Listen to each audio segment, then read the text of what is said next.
Yeah, it's Dawnguard DLC time. So to recap, story, check, did companion's questline, and we're now a furry. Check. Now let's remake the Twilight movies, but change the script. Twilight 2 Electric Boogaloo, baby. Woo! Dawnguard time, go.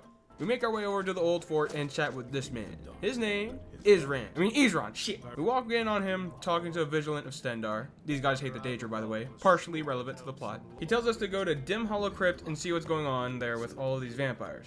More grave robbing, yay. Might as well change our name from Dragonborn to Archaeologist. Continuing on, we enter the cave, slay some vampires, their pets, spiders, and vampire thralls, until we come across a big button. So purple light is coming out of the floor. We push these braziers, not to be confused with brazzers. The floor shifts and a stone thingy pops out. Inside the stone thing is a woman. Well, hello there. This woman is Serana. Very important to the plot, best companion in the game. Don't agree? So she's like, I'm a vampire, can you take me home? 10,000 years will give you such a crick in the neck. So after killing some gargoyles,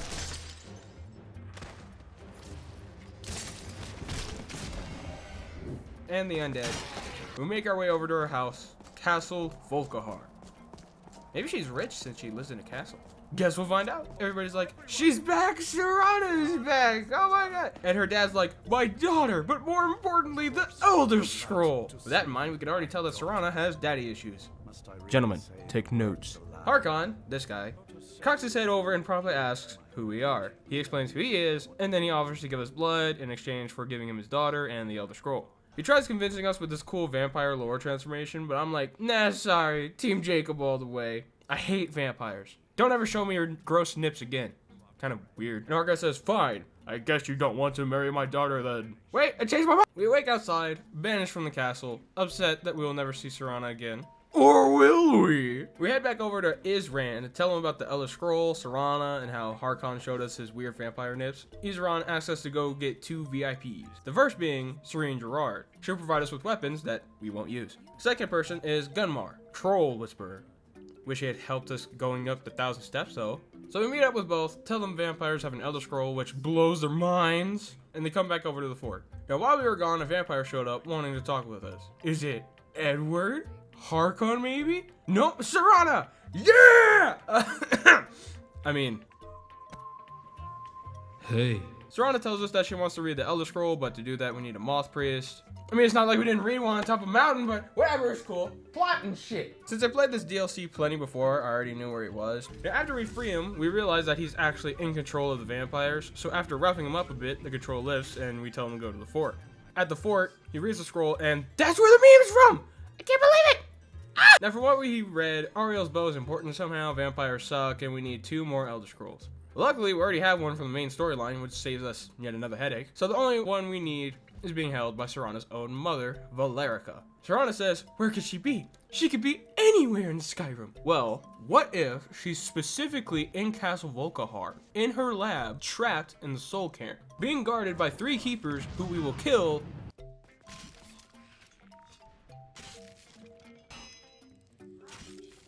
to lower some fancy energy ghost vault thing, before taking down a dragon who we not only slay but become best buds with, only to get the Elder Scroll right after. Well, it's a stretch, but I guess we could try that. Fast forward, we have the scroll, we take it back to the Dawnguard fort, and oh so silly Jackson, we have to take the blindfold off to read, you silly goose, you take the blindfold off. Oh wait, somebody pranked you and gorilla glued it to your face while you're sleeping and now you can't read the scrolls? Dummy. Well, now we gotta read the scrolls. It's not so simple, Dexian says. You must perform this weird ritual of carving wood off a tree with an odd-shaped knife and using the bark from said tree to lure a crap ton of butterflies to you. And then you must enter a column of light and read the scrolls in the specific order. Only then will you know where Ariel's bow is. Well, I can see why somebody glued that blindfold on you now. Well, I'll have to do the weird ritual. While I'm traveling there, I might as well explain the bow and why Serana has a scroll and story stuff. TLDR, the prophecy says that Serana's blood and Ariel's bow can block out the sun. Hence why Serana was locked away with the scroll. Her mom locked her away in another castle to keep her away from Harkon. But is this story just Mario but with vampires? Oh, we're here in the cave. So we do the weird ritual, read the scrolls, get ambushed, and then we go to where Ariel's bow is located. Trekking through the forest, we encounter an orc stronghold and stay dripped to the feet, night ticks on fleet. The intrusive thoughts won once again. Okay, so we clear through the cave and holy crap, he's sun bleached. So Gullibor says, you must take this cool looking pitcher and fill it with water at all these shrines and then pour it right out. Might as well slap Waterboy onto the video because that's what we are too. So you do this stupid ass ritual with the water and altars and stuff. Kill the only 2 cool looking dragons you'll ever come across in this game.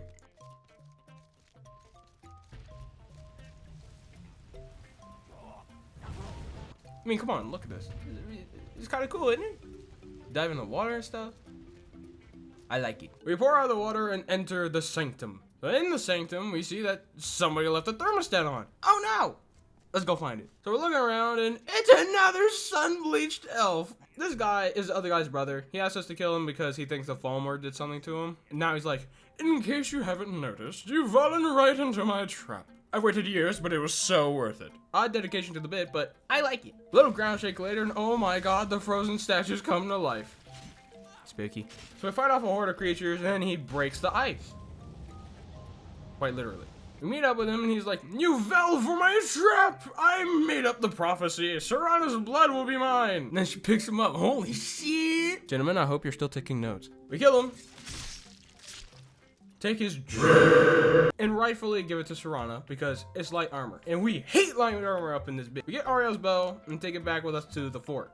For all the lovely folks out there, take a shot for every time we've left the fort, only to go back. Back at the fort once again, Iseran is like, alright, finally, we'll take the fight to them. We are the Dawnguard after all. It's in the name of the DLC. So onward we go, to battle! We kill all of the Edward fans and then go to the biggest fan of them all, Harkon. He says, you turned my daughter against me. Give me the bow. Now, I'm not the sharpest knife in the toolbox, but something tells me that giving him the bow is a bad idea and shouldn't be done. So we refuse, and he's all, ooh, and so we fight.